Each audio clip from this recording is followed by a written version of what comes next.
So, welcome back to My 5XYZ. This is going to be my take on the metaverse. So, full disclosure again, not a CFP, not a CPA. I'm just excited about the metaverse and the possibilities with how this could be invested and used to hopefully grow my portfolio. This is by no means a buy or sell recommendation. This is just me kind of going through the new news of Facebook changing its name to Meta and unpackaging what exactly the metaverse is, what companies or players might be involved, and whether or not I should try to change my investment strategy to incorporate or at least get exposure to some of the companies involved in this. And so this is just my homework. Take it or leave it. Go do your own homework, figure out whether or not it's right for you.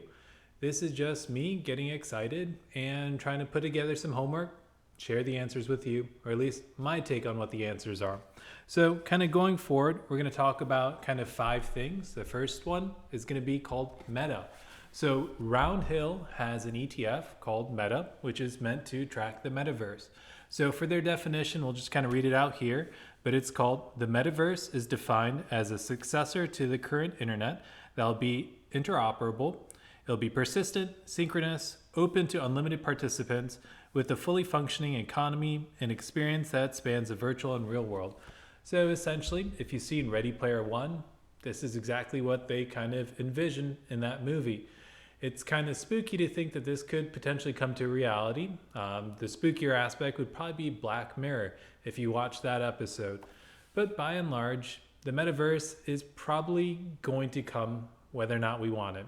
I have some serious reservations about the metaverse in terms of mental health. Okay, social media has not been a good thing for mental health. That being said, social media has made a lot of people a lot of money. And so while I personally don't like to be on social media a ton, although in 2021, as you've noticed, I've picked up a bunch of different ones, but this was kind of a first for me more to learn about digital advertisement. I don't think social media is great, but kind of getting back to the metaverse, you might have differing opinions on it, but whether or not you think it's a good idea or a bad idea, the question is whether or not you think the investment is going to appreciably increase your money, increase your savings, and whether or not you have an ethical dilemma with investing in them or not is completely up to you. That's completely personal. I'm not here to judge on any of that. But the meta is going to be the first one that I'd say consider looking at if you're wanting exposure to the metaverse. Some smart people at Roundhill went together and formed an ETF. This ETF has an expense ratio of 0.75% and has a holding of 41 companies and was launched in June 21st, 2021.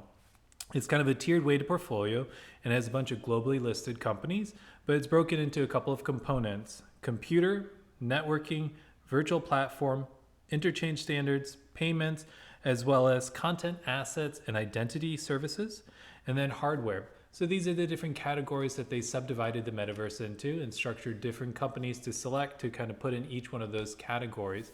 And so if we kind of go to the next page here in my notes, we'll kind of talk about what the top 10 holdings are. So the top 10 holdings are going to be Nvidia at number 1 at 9.94%, Roblox at number 2 at 8.47%, Microsoft at 6.98%, Unity at 6.24%, Meta or Facebook is going to be at 5.9%, Autodesk at 4.34%, Amazon at 3.82%, Tencent at 3.63%, and then C Limited at 3.63%, and Taiwan Semiconductor at 3.39%. Those 10 companies are actually almost 25% since there are only 41 holdings, and that represents a large portion of this ETF. So within this ETF already, you have exposure to those 10 companies. That being said, in the day and age of no expense ratios, what's stopping you from just going ahead and manually recreating this one yourself at the percentages they choose or at percentages you think are better or customizable for yourself? And so we'll cover that in kind of the 2 through 5.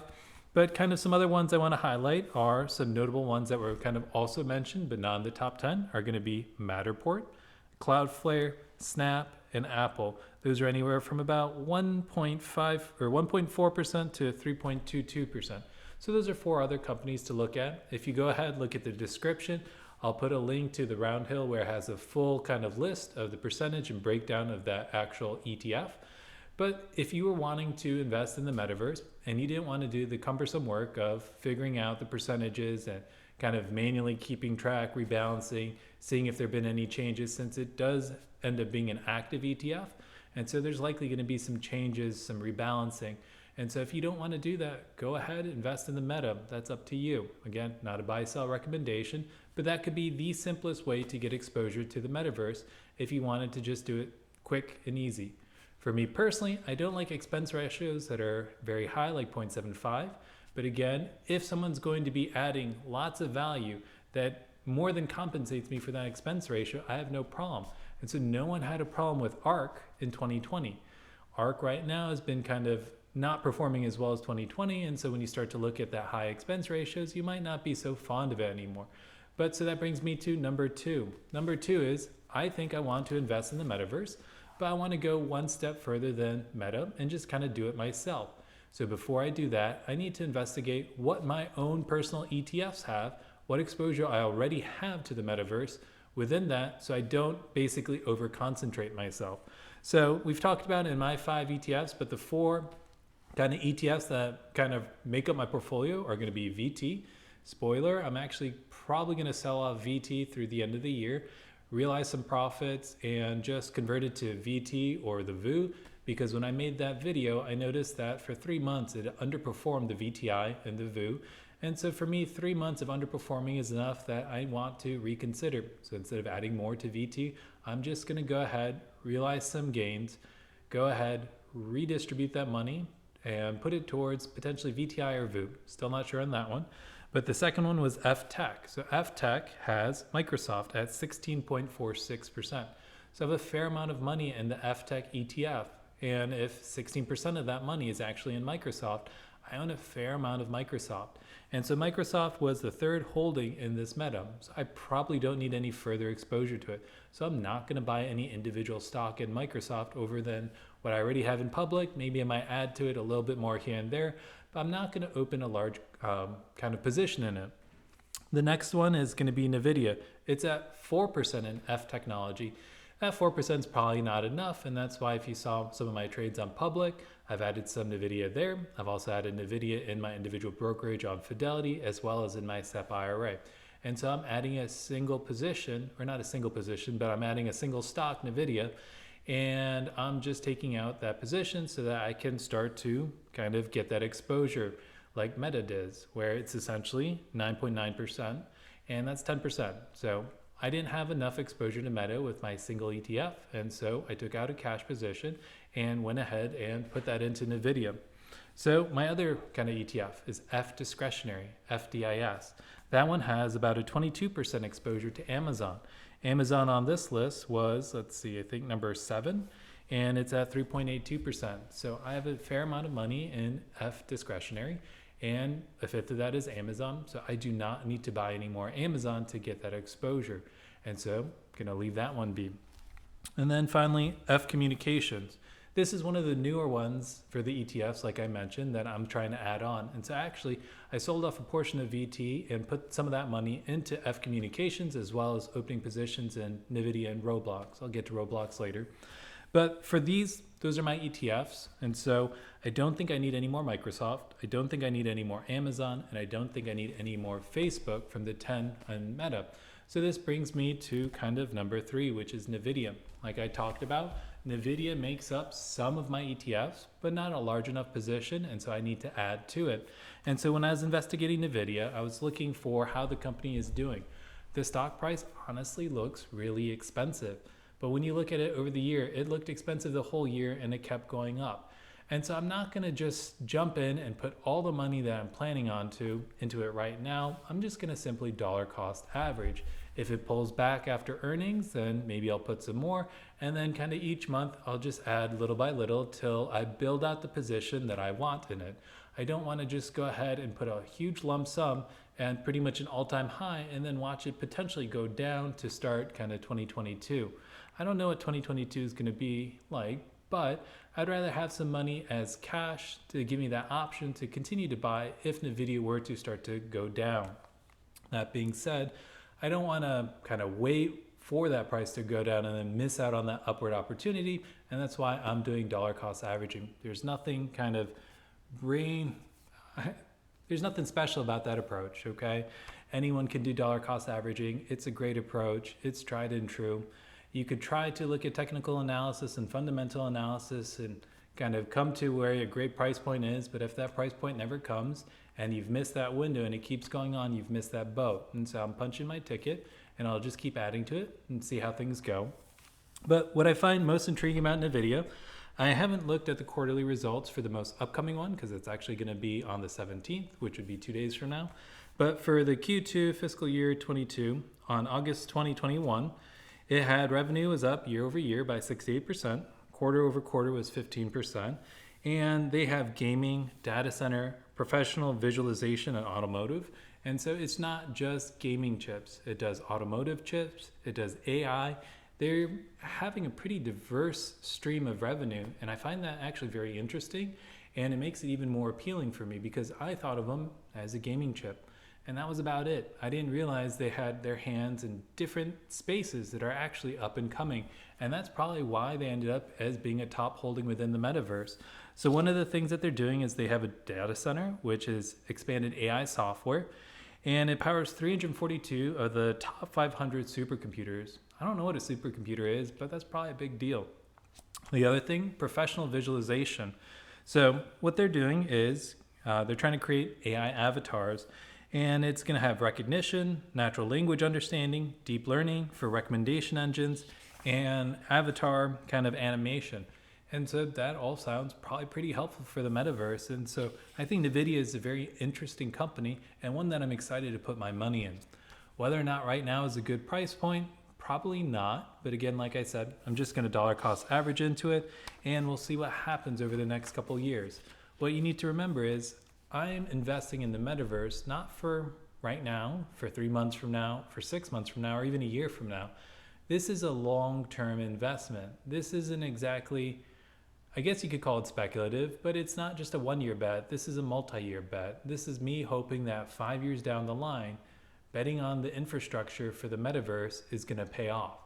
And so while price might go down in the 3 month or the 6 months, or the whole market might go down in the next 3 months or 6 months, I'm going to stick with this. I'm going to keep consistently putting money into it, as well as my standard ETFs.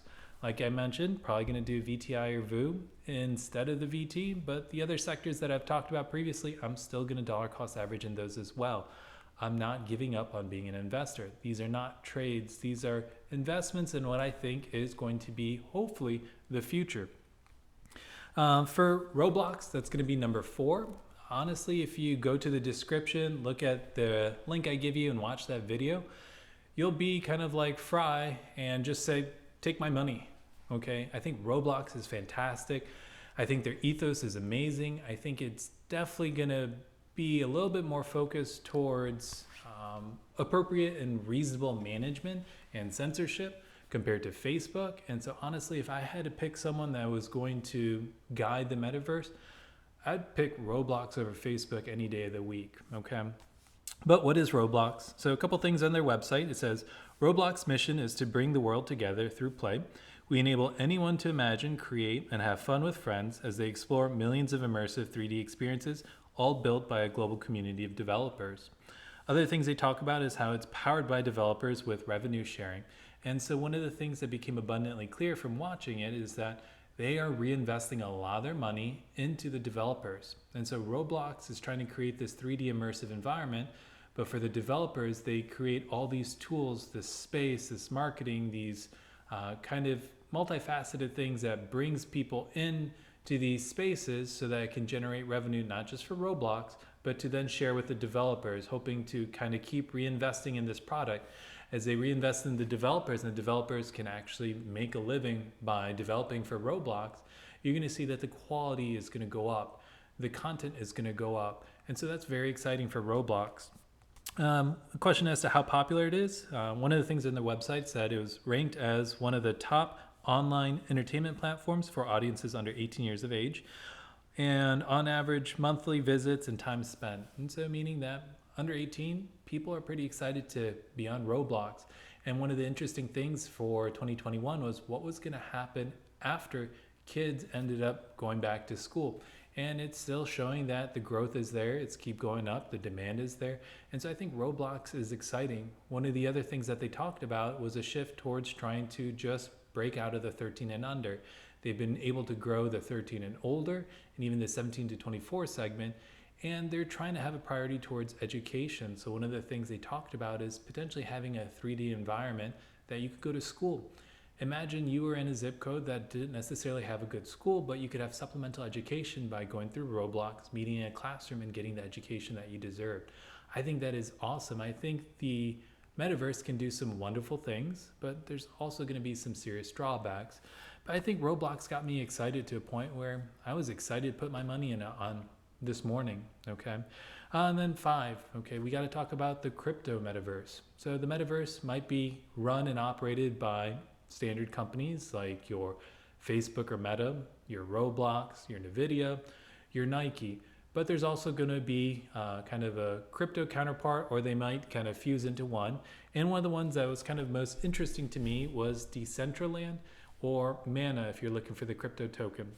And so for them, they have about 2.8 billion tokens and 2.2 billion in circulation. Right now, some of the ones that have been kind of burned out of the circulation is to purchase land. And this land is an NFT that you get to hold on to this piece of property that is unique. You get to build it, you get to develop it. And the price or value is based off of kind of the traffic around it, as well as the content that you're able to put within it.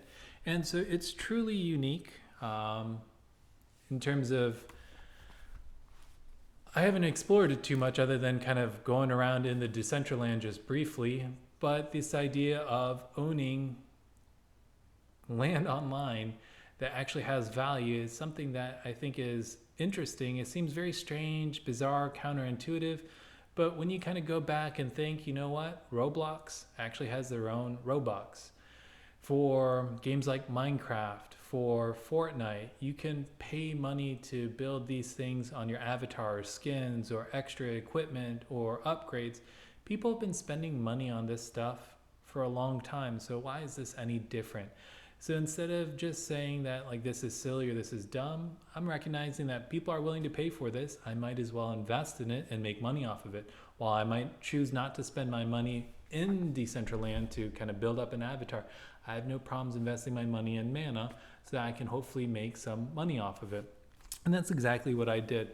So on Gemini, they have 1.8% earn. And so I bought Mana there, and I'll probably dollar cost average and just keep adding into it, keep staking it for that 1.8 interest, and think of it like potentially a growth company that gives me a 1.8% dividend. The hope is that the actual price value of Mana will go up. I think it is a fixed commodity that's only going to get smaller and smaller as more land is purchased, more of the Mana tokens are going to get burnt, and so the circulating supply is going to go down. If Decentraland takes off, then that token is only going to become more valuable. And so that is a way of kind of getting exposure to the crypto metaverse's version of kind of the metaverse. I think there's one like the Sandbox, or you can buy sand. I'm still starting to go and explore that one and learn a little bit more. But do your own homework. Figure out what you think is going to be the future, okay, 5 years from now. Figure out what companies are going ahead, trying to make that a reality, and go and invest in them, all right? That's my strategy for this one. This is a touch speculative, but I feel a lot better knowing that Facebook changed their name to Meta. If that doesn't give you a vote of confidence, then look to Nike. They're trying to go ahead and get patents for shoe designs, I think, so that they can have exclusive shoes online that they end up selling for real money. The government will find a way to tax things, so that's eventually going to come and change things. But I think the metaverse is coming. Whether or not I think it's a good idea or a bad idea is just a moot point. And so I'm going to go ahead and invest in it. I'm excited for the investment growth potential. I'm a bit skeptical about the metaverse, but I'll try to keep an open mind. Let me know what you think in the comments. Appreciate you guys kind of liking, supporting, giving me positive feedback on public. The last 5 months have been truly amazing for me. I was not on social media. I'm an introvert. I don't like public speaking, so this has all been kind of bizarre for me. And so the warm reception I've gotten on public has truly made it a real enjoyable kind of endeavor, and one that I hope to continue on. But I'm not sure what I'll do in 2022, but I'm definitely going to see it through the rest of this year. And so go ahead, leave some feedback, comments for what you might want to hear me talk about. I'm going to try to figure out some other topics and then figure out a new segment. But thanks for listening. Appreciate it.